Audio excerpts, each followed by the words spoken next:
Hello everyone, this is Tony. We're going to be going over the ChooseMyPlate.gov website today, and it's essentially how to decipher the food tables and portion sizes per a teenager, right, girl or boy. And it's pretty easy once you understand how to read the tables. So we are here at ChooseMyPlate.gov. As you can see, there are 5 basic groups here, right? You have your fruits and vegetables, you have your grains, your dairy, and protein. Now, as you click on these, notice how the description down here gets changed up. Grains, same thing, right? It's telling you what's in the grains, what's in the dairy, and protein, right? So every time that you click on here, this little arrow changes and the description changes, and you'll see these learn more links. These learn more links basically takes you to the tables that you need to know about. So when you're looking at the protein part, the two tables that you really need to understand is one is the portion size for gender and age, and then what equates those particular ounces. So if you just simply click mouse over and then click on that, notice how it pops down.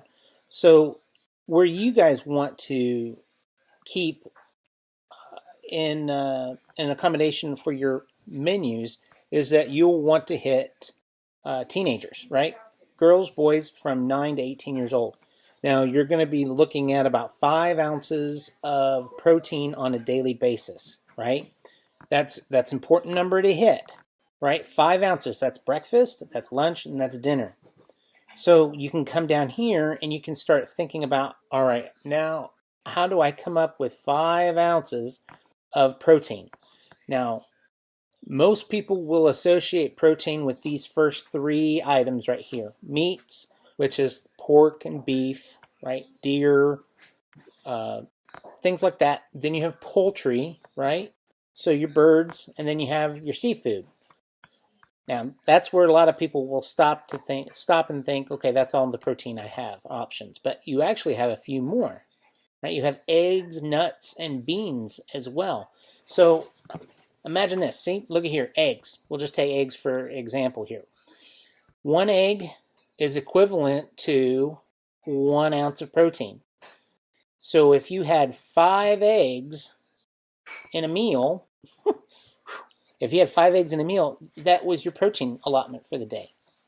Doesn't seem like that much, right? Well, so yeah, let's go through the columns here. So the very first column is what these meats would be for 1 ounce of protein. It's the equivalency of 1 ounce. So then they take your common portion sizes and they kind of break that up. So a lean hamburger, is 2 to 3 ounces equivalent, right? So remember, if you're a teenager, you're going to eat between 5 and 6 ounces a day.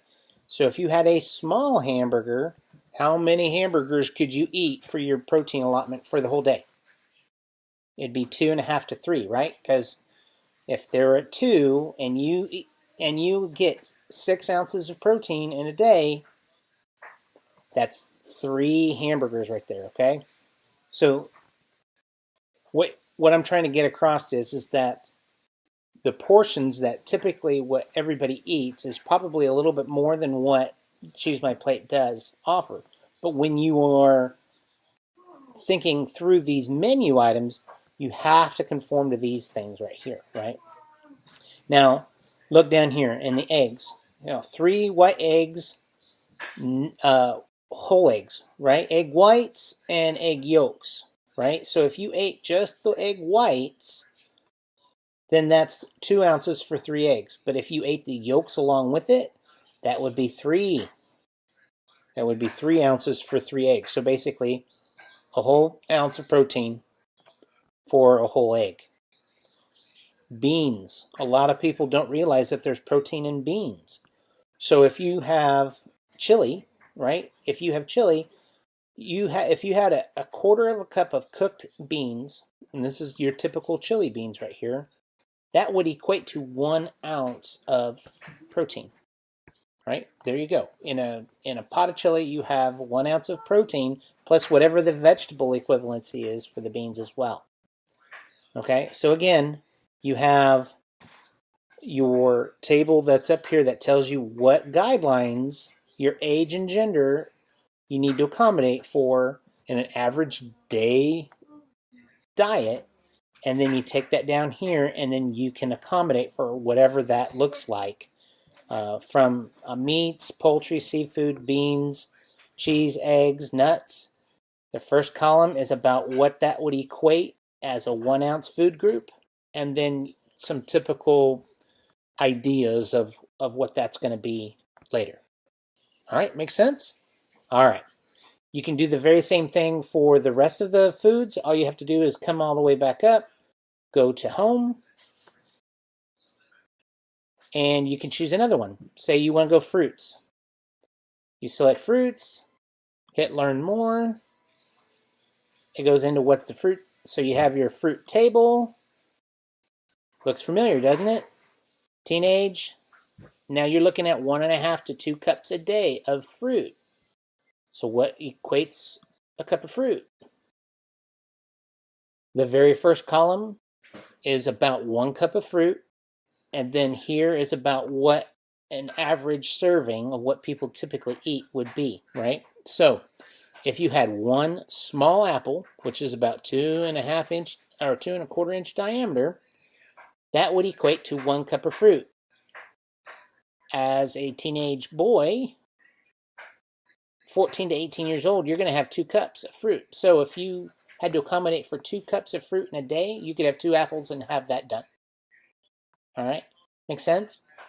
And then you can go and say, okay, if I wanted to put in applesauce, right? 1 cup of applesauce is 1 cup of fruit. 32 seedless grapes is 1 cup of fruit, right? 1 medium whole grapefruit, 1 cup of fruit. An orange, 1 cup of fruit, right? Starting to make sense? I hope so. All right, so and then you can go and do the rest as you like, right? All you have to do is go back to the home, and then you can pick the rest: grains, vegetables, dairy, and the rest. All right, good luck.